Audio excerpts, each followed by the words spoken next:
habilitados para funções especiais. Durante todo esse mês, nós vimos refletindo então sobre 1 Coríntios capítulo 12, do versículo 12 até o 31. Hoje nós chegamos no trecho que vai do 27 ao 31. É o trecho final dessa passagem. Vamos ler juntos, meus irmãos? A partir do verso 27. Leiamos. Ora, vós sois corpo de Cristo, e individualmente membros desse corpo.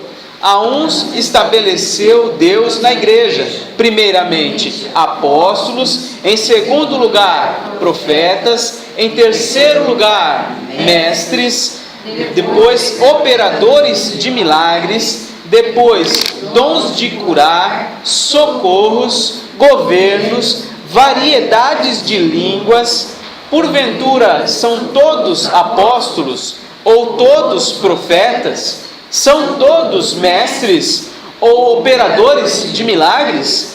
Têm todos dons de curar? Falam todos outras línguas? Interpretam-nas todos? Entretanto, procurai com zelo os melhores dons. Vamos orar?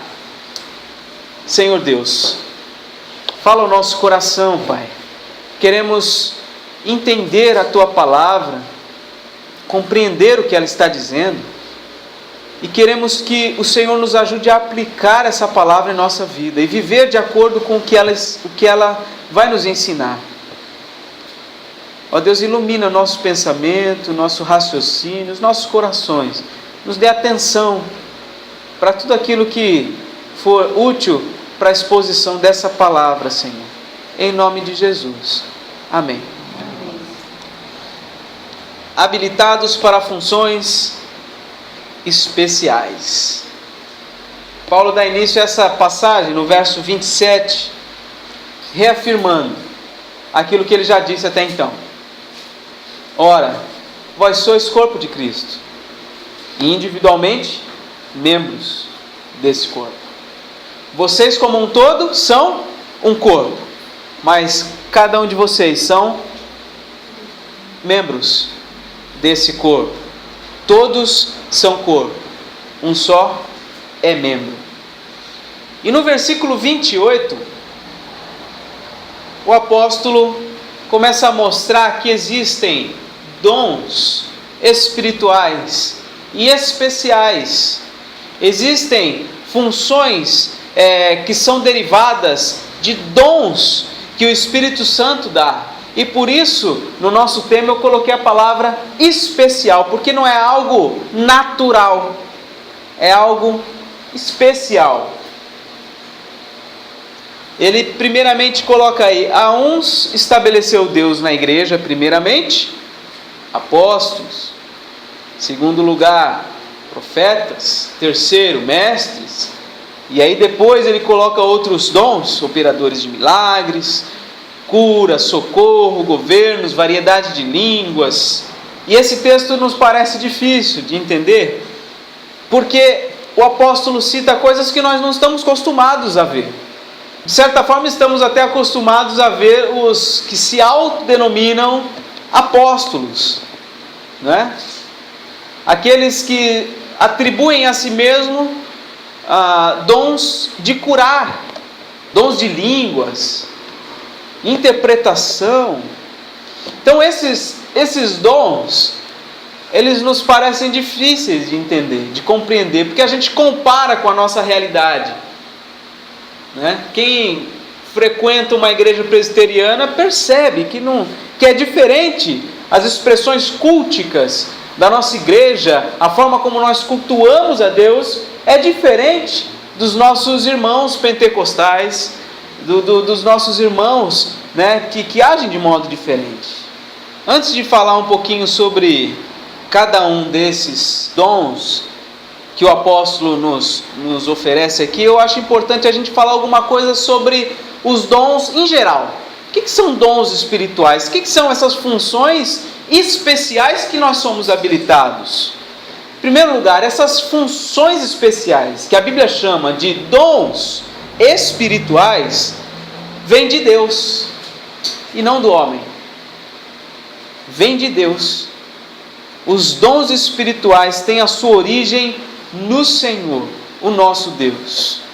E esses dons são dados diretamente aos crentes em Jesus Cristo, aqueles que aceitam o Senhor Jesus Cristo como Senhor e Salvador de suas vidas. É a esses que o Senhor Deus dá dons espirituais, não aos ímpios. Dons espirituais, quem tem é o Filho de Deus. Quem tem é você e eu, que cremos no Senhor Jesus. E algo importante a ser dito e ser enfatizado é que cada um de nós tem um dom espiritual. A gente poderia falar sobre dons espirituais num longo período de tempo, fazer um estudo sobre isso. Hoje o objetivo não é a gente fazer um estudo exaustivo sobre isso, mas refletir sobre algumas coisas importantes que esse texto nos traz. Então por isso que eu estou dando uma passada sobre o que são os dons espirituais na nossa vida. É importante que você saiba que se você crê em Jesus Cristo, você tem um dom espiritual. Algo que Deus concedeu a você, para você exercer, para você desenvolver na sua vida. Cada um de nós temos dons espirituais, que não são os talentos naturais. Pode até aparecer através de alguma coisa que a gente gosta de fazer no nosso dia a dia, esses dons espirituais. Mas os dons espirituais são diferentes de talentos naturais, né? O Neymar, por exemplo, que joga bola de forma fantástica, fenomenal, aquilo ali é um talento natural. Foi Deus que deu para ele? Sem dúvida alguma.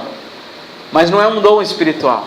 Então, há diferença entre talentos naturais e entre capacitações e funções espirituais, de ordem de fato espiritual. E esses dons que nós recebemos, eles podem e devem ser desenvolvidos. Talvez você não saiba bem dizer hoje, o meu dom é esse, ou os meus dons são esses. Talvez você não saiba isso, mas você tem. E seria muito importante que você soubesse que tem, para que então você consiga desenvolver isso, para que você consiga então colocar em prática de uma forma intencional na igreja, entre os irmãos, para que então você desenvolva. E a maneira como nós desenvolvemos dons espirituais é atuando no corpo de Cristo, é no reino de Deus, uns com os outros. É assim que nós desenvolvemos os dons espirituais, na edificação da igreja, de uma forma que seja para a glória de Deus, obviamente. Outra coisa que é importante dizer acerca dos dons espirituais é que eles não devem levar o crente a um destaque na comunidade. Não deve colocar aquele crente com determinado dom de uma maneira que seja exaltada. Essa pessoa não pode ser exaltada na comunidade por determinado dom que ela tenha, porque esse dom é para servir. Talvez vocês lembram, se tiveram nas mensagens anteriores, eu li um texto que mostra que os apóstolos, os profetas, lá de Efésios 4, os apóstolos, os profetas, os pastores e mestres, eles não são melhores do que os meninos que são levados por todo o vento de doutrina, mas eles são o que são, para que esses meninos que são levados por todo o vento de doutrina sejam aperfeiçoados, amadureçam e alcancem a estatura de Cristo. Então o objetivo dos dons que aparentemente levam as pessoas a uma proeminência, na verdade são dons para o serviço na igreja, para abençoar os que estão novos na caminhada cristã, para instruir, para conduzir o povo de Deus, mas não um destaque, uma exaltação à pessoa, simplesmente um serviço, algo que é feito para a edificação do corpo. Então, o propósito dos dons espirituais não é esse destaque na comunidade, mas o propósito é o serviço, é a cooperação, é o benefício um do outro, entre nós, na nossa interação, nos nossos relacionamentos, a nossa dinâmica como igreja. É aí que os dons espirituais devem aparecer, devem se desenvolver. O propósito ainda dos dons espirituais não é para que pessoas em determinada área, em determinada questão desenvolvam o seu próprio dom e outros não. O propósito é que cada um de nós identifiquemos os nossos dons, procuremos desenvolver esses dons para que haja o crescimento do corpo e de uma maneira harmônica, de uma maneira não disforme, esquisita, em que a gente identifique uma área melhor na igreja do que outra, mas que no corpo de Cristo nós vejamos esse crescimento sendo conjunto. Eu vejo o crescimento da Rebeca. A cada mês a gente vai lá com ela no pediatra, mede a Rebeca, pesa a Rebeca, faz todos ali os exames. E aí, doutora, como é que ela está? Ela cresceu 2 centímetros, cresceu 3 centímetros, engordou 500, 600 gramas. Então a gente acompanha esse crescimento. Mas antes que ela me diga essas medidas, esses valores numéricos, eu percebo isso mesmo sem utilizar qualquer instrumento. Eu vejo eu lembro quando ela nasceu, aquele pezinho pequenininho que a gente pegava nos dedinhos todos, sabe? E agora o pezinho já grande já, e aí a gente pega, assim é muito diferente. A mãozinha, tudo cresce de uma maneira harmônica. Isso é maravilhoso num corpo humano. Há pessoas, lógico, que têm alguma deficiência, isso acaba acontecendo de uma maneira disforme, e a gente percebe logo que não é natural, que alguma coisa realmente aconteceu de errado ali. Não que torne desprezível aquela pessoa, de maneira nenhuma. O valor da pessoa é simplesmente por ser uma pessoa, por ser imagem e semelhança de Deus. Mas a gente percebe que alguma coisa pode ter acontecido, que trouxe alguma deficiência para aquele corpo. E no corpo de Cristo o crescimento deve ser assim, deve ser harmônico, deve ser um conjunto, todos nós crescendo juntos, aprendendo juntos, manifestando e desenvolvendo os nossos dons conjuntamente. É assim que o nosso corpo, a igreja, deve crescer. Esse é o propósito da utilização dos dons, o crescimento, o amadurecimento do corpo de Cristo. E o resultado de tudo isso, quando os dons realmente estão sendo desenvolvidos, estão sendo colocados à disposição do corpo, qual que é o resultado de tudo isso? O resultado é que pessoas que chegam doentes, chegam aflitas, são socorridas. O resultado é que pessoas que chegam enfraquecidas são fortalecidas. O resultado é que aqueles que chegam neófitos, e se você não sabe bem o que é ser neófito, é ser novo na fé. Aqueles que chegam neófitos são instruídos e alcançam então um conhecimento cada vez maior. Esse é o resultado dos dons. Quando o corpo cresce, se desenvolve e percebe-se um tratamento até mesmo terapêutico na vida e no coração das pessoas. É quando os dons estão sendo desenvolvidos na igreja. Agora, quando a gente vê que há pessoas que chegam enfraquecidas e não conseguem de maneira nenhuma ficar aqui, ou então ninguém se aproxima para tentar de alguma maneira ajudar, fortalecer, instruir aquela pessoa, é porque há dons que não estão sendo desenvolvidos aqui. Quando a gente sabe de pessoas que chegaram, mas se distanciaram e ninguém se aproximou, ninguém ofereceu um consolo, um conforto, um braço amigo, um ombro, e isso não aconteceu, alguma coisa realmente está errada. A gente pode estar desenvolvendo algumas coisas importantes na igreja, mas outras deixando de lado. Nosso corpo precisa crescer de forma equilibrada, harmônica. Os dons espirituais têm essas características, vem de Deus, é para cada um dos que creem, são talentos naturais. Aliás, não são talentos naturais, mas são capacitações e funções espirituais.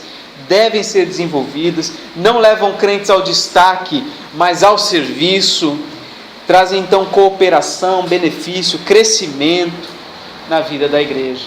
A palavra de Deus nos traz vários dons: dom de profecia, dom de serviço, ensino, exortação, que pode ser entendido como encorajamento. Tem o dom de contribuição, aquele que reparte o que tem, compartilha o que tem com muita facilidade. O dom de liderança, que na Bíblia é chamado de governo, dom de liderança, misericórdia, socorro, palavra de sabedoria, de conhecimento, cura. E aí vem os mais difíceis: poderes miraculosos, falar em línguas, interpretação de línguas. A palavra de Deus nos traz uma lista aí grande de dons que podem se manifestar na igreja. E os que aparecem nesse texto que nós acabamos de ler, o verso 28, são esses: os apóstolos, profetas, mestres, operadores de milagres, dons de curar, socorros, governos e variedade de línguas, e interpretação, que aparece no verso 30. São esses os dons que aparecem, uma pequena lista aqui. E é importante a gente entender um pouquinho sobre cada um desses dons aqui. Primeiramente, o apóstolo se refere aos próprios apóstolos. A uns estabeleceu na igreja, primeiramente, o quê? Apóstolos. Quem foram os apóstolos? Quem foram os apóstolos? Foram aqueles que andaram com Cristo, e não somente andaram com Cristo, como foram chamados por Cristo para um ministério especial. Porque discípulos Jesus tinha de monte. Há passagens que mostram que multidões seguiam Jesus onde quer que ele fosse, buscando cura para suas doenças, enfim. Esses eram os discípulos, aqueles que seguiam Jesus Cristo. Mas os apóstolos não somente eram discípulos, como eram aqueles que foram chamados, que Jesus Cristo, pelo nome, chamou cada um para caminhar consigo. E essa é uma lista de apenas 12 nomes. Eu tive esse semestre a matéria Educação Cristã no seminário. E a primeira tarefa que o reverendo Wilson Santana nos deu para fazer foi o seguinte: pegar uma folhinha de papel e escrever nessa folha a lista dos 12 apóstolos. Você saberia dizer o nome, um por um, dos 12 apóstolos? Por incrível que pareça, eu falo isso com pesar, pouquíssimos foram os que escreveram corretamente. Acho que 2 ou 3 escreveram corretamente o nome dos 12 apóstolos. Foram homens que o Senhor escolheu e chamou pelo nome.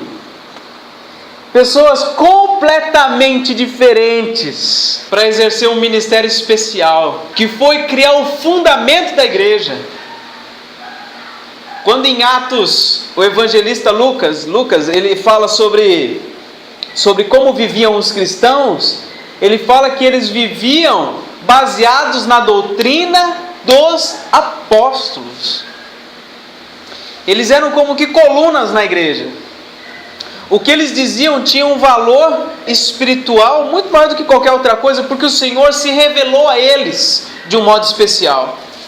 E o Espírito Santo os guiou para que eles registrassem a palavra de Deus, para que eles pregassem a palavra de Deus por onde eles passassem. Esses foram os apóstolos, enviados para estabelecer as bases da igreja. Uma vez que a igreja está estabelecida e as bases já estão colocadas, e nós conhecemos essas bases, que são as Escrituras Sagradas, não mais foi necessário ao Senhor levantar apóstolos. E aí, na sequência, ele fala sobre os profetas, aqueles que proclamam e declaram a vontade de Deus. Profetas, meus irmãos, não são aqueles que talvez passem pela sua mente, que tenham uma revelação naquele momento, então diz para você: olha, determinada coisa vai acontecer com você. Isso não é profecia, isso é balela. Talvez essa seja a melhor definição do que é isso. Porque profecia é quando alguém entende a vontade de Deus e proclama a vontade de Deus para alguém. E que não é baseada num raciocínio pessoal, em algo que ocorre pela mente, apenas na mente, mas é algo que é derivado da palavra de Deus. Então, se eu ou qualquer outro pregador expor essa palavra, as escrituras sagradas, e isso for revelado para você, ou for mostrado para você como sendo algo que o Senhor espera da sua vida, isso é profecia. É quando alguém proclama e declara a vontade de Deus. Deus quer que você seja santo. Isso é profecia. Deus quer que você seja uma mulher e um homem irrepreensível.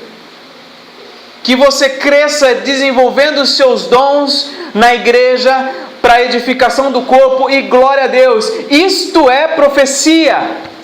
E não aquelas coisas que a gente ouve por aí. Proclamar e declarar a vontade de Deus. E os mestres? Aí fala também acerca dos mestres. São aqueles que são levantados pelo Senhor para instruir e comunicar as doutrinas da fé. E esse é um dom extremamente importante na igreja, de instrução. Muito hoje se fala de discipulado, mas pouco se vive o discipulado. Muitas vezes o discipulado que acontece é aquela visita na casa do irmão, ou na casa daquele que está chegando, ou uma saída para algum lugar em que se come alguma coisa, conversa-se alguma coisa, mas sem uma intenção de expor a doutrina da palavra para que a pessoa cresça no conhecimento da palavra. É importante que quando nós pensamos em discipulado, nós precisamos pensar na instrução. Nós precisamos pensar na comunicação da doutrina da palavra de Deus. E veja, meus irmãos, esse é um dom, o dom do ensino, que ele é especial para alguns, mas de certa forma todos nós precisamos desenvolver isso. Nas nossas casas, com os nossos amigos, com os nossos irmãos. Precisamos levar uns aos outros ao conhecimento cada vez mais profundo do Senhor. Ele fala ainda sobre operadores de milagres. Esse dom, ele representa um sinal de autoridade que foi dada por Deus. A gente viu isso na série anterior de mensagens que eu preguei, em Atos. Eu falei sobre alguns milagres, que aconteciam milagres ali. E os milagres, no início da igreja, representavam um sinal de Deus para confirmar a autoridade dos homens de Deus daquela época ali. A autoridade. A operação de milagres não somente tinha uma função de simplesmente curar, mas manifestar que Deus estava falando por aqueles homens. Tanto que todas as vezes em que um milagre foi operado por mãos de apóstolos, ou no caso de diáconos, que apareceram ali no início da igreja, na sequência houve a pregação da palavra. Porque o milagre, ele abria a porta para a pregação da palavra. Chamava então a atenção do povo para que o evangelho de Jesus Cristo fosse pregado. E essa é a grande ênfase do Novo Testamento. O anúncio e a pregação do evangelho, não a cura, não os milagres, mas a pregação da palavra. Operadores de milagres, dons de curar, serviam para comprovar a autoridade daqueles homens, comprovar que o que eles diziam era de fato de procedência divina. E esses dons que eram de sinais dessas coisas, de autoridade, de comprovação de que a mensagem era verdadeira, foram limitados ao período apostólico também. Porque as escrituras foram escritas naquele momento, foram estabelecidas as bases da igreja naquele momento. Então esses dons que representavam a autoridade desses homens não precisaram mais aparecer e acontecer. Isso não significa, meus irmãos, que hoje não existam curas. Existem sim. O Senhor continua sendo o mesmo Deus poderoso para curar. O mesmo Deus que é poderoso para salvar vidas, transformar corações, é poderoso para curar também. Depois ele fala sobre o dom do socorro, que é aquele dom de prestar assistência com compaixão e graça. Há dons que às vezes nem aparecem, ninguém nem sabe que tem, porque a pessoa com toda humildade, com todo carinho, vai, realiza aquilo que precisa ser feito, dá a atenção necessária, o remédio, o transporte até um médico, alguma coisa assim, presta o socorro, presta ajuda e ninguém fica sabendo. Esse é um dom, por exemplo, que nem sempre aparece para todos saberem. Mas eu conheço irmãos da igreja que têm esse dom. Dom da misericórdia, que se souber que alguém está enfermo, mas liga na hora. Como é que você está, meu irmão? Quantas pessoas entre nós estariam dispostas a dormir no hospital junto com enfermos, revezando com familiares, para que os familiares possam descansar? Há pessoas que fazem isso, e que são extremamente necessárias no corpo de Cristo. Governos, ele fala aí sobre o dom de governo, que é a liderança com sabedoria e com graça, e a variedade de línguas, que também foi um sinal da expansão do reino de Deus, em que o Evangelho foi aberto para todas as nações. Então, foi um símbolo de que o Evangelho era para ser pregado em todos os lugares da terra. Veja então que os apóstolos, os operadores de milagres, os dons de curar, a variedade de línguas, tinham funções ou tiveram funções especiais, mas limitado a um período. Homens foram habilitados de modo especial para realizar essas coisas. Só alguns foram apóstolos, só alguns foram operadores de milagres, com autoridade para a proclamação da palavra, só alguns tiveram dons de curar, variedades de línguas, mas outros tiveram, não menos importantes, tiveram o dom de profeta, o dom de mestre, o dom de socorro, de liderança, todos igualmente importantes aí. E aí no verso 30, o apóstolo Paulo diz assim: tem todos dons de curar, falam todos em outras línguas, interpretam-nas todos. Ele está mais uma vez enfatizando aqui, nem todo mundo é igual. Somos diferenciados por Deus, como já falamos em mensagens anteriores. Nem todos são iguais. Nós precisamos ser diferentes. Precisamos ser diferentes, identificar aquilo que o Senhor me colocou aqui para realizar. E eu pergunto para você refletir, qual é o seu dom? Qual que é a função especial que Deus colocou na sua vida para você realizar no corpo de Cristo?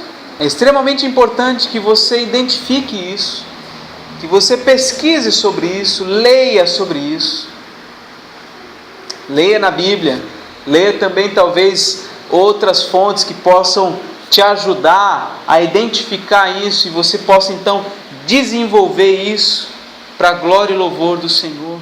Muitas vezes nós queremos fazer algumas coisas que Deus não nos deu dons para fazer. Muitas coisas que nós fazemos são dons naturais e não espirituais. E aí a gente acha que é um dom espiritual, e a gente se perde nesse processo. De repente alguma coisa eu faço muito bem, é um dom natural que eu tenho, só que eu me dedico tanto nesse dom natural, que eu esqueço de procurar qual é o meu dom espiritual, para a edificação do corpo também. Não que o dom natural não edifique, não abençoe, claro que abençoe e é necessário, mas o dom espiritual é aquele que trabalha na alma uns dos outros. Qual que é o dom que você tem procurado para a sua vida? No versículo 31, o apóstolo diz: procurai com zelo os melhores dons. Procurai com zelo os melhores dons. E com zelo, a gente pode entender que é com dedicação, que é com a motivação correta, que é com amor. É a gente procurar entender quais são as minhas habilitações especiais, procurar entender com toda dedicação, orando: Senhor, eu quero ser usado pela Tua mão, me encaminha, me mostra quais são os meus dons. Se é dom do ensino, Senhor, me coloca em situações para que eu consiga perceber que é isso mesmo. Se é dom de exortação, de encorajamento, Senhor, me manda pessoas perto de mim para que eu tenha oportunidade de encorajar elas e ver se realmente o Senhor está agindo por meu intermédio, através de mim. Senhor, se o meu dom é liderança, Senhor, fala para o irmão da igreja me dá uma atribuição para eu sentir, para ver se eu vou me dar bem. Senhor, se meu dom é misericórdia, se meu dom é o socorro, Senhor, coloca na minha vida ou perto de mim pessoas que precisem, para que eu possa ajudar. E aí eu quero ver se o Senhor vai estar agindo através de mim naquela situação. Meus irmãos, vamos sair daqui hoje procurando os melhores dons, com zelo, com a motivação correta, para a glória de Deus, para a edificação nossa, da igreja. E aí o finalzinho do verso 31, ele diz assim: e eu passo a mostrar-vos ainda um caminho sobremodo excelente. A gente não leu essa parte do verso 31, quando a gente leu agora há pouco, porque ele, talvez na sua Bíblia pareça que está junto com o versículo 1 do capítulo 13, não é? Mas ainda faz parte. É a ligação entre o capítulo 12 e o capítulo 13. É essa frase: e eu passo a mostrar-vos ainda um caminho sobremodo excelente. E aí ele fala acerca do amor. A ênfase dessa mensagem não é falar acerca do amor, mas esses dias eu estava refletindo na minha própria vida. Eu acho que eu vou começar a ir a pé mais vezes para o seminário, que aí eu vou refletindo, vou pensando. Quando eu vou de bicicleta ou vou de carro, eu chego muito rápido, não dá nem tempo de pensar. É bom ter um caminho maior para a gente ir pensando, né? E eu pensei que eu amo muito pouco para o padrão bíblico.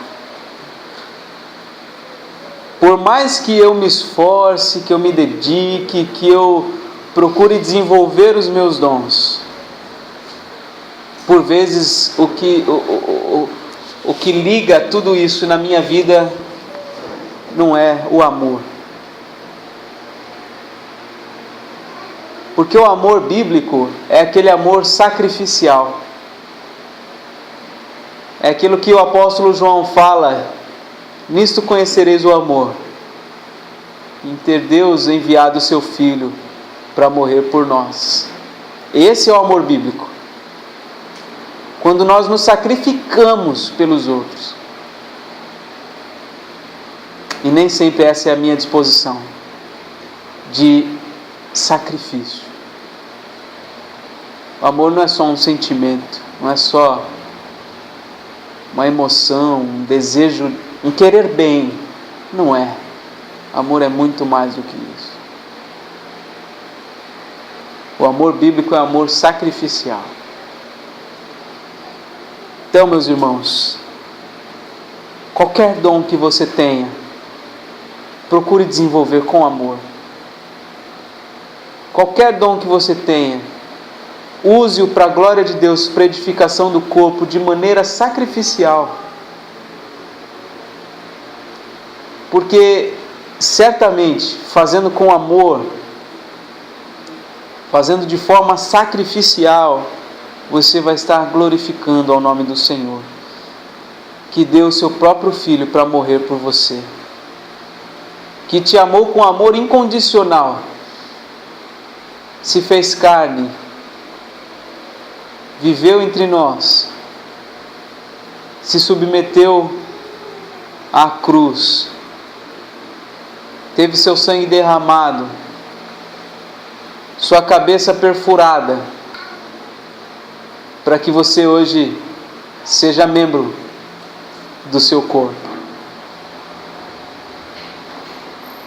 Não há maior amor do que o amor de Deus revelado na cruz.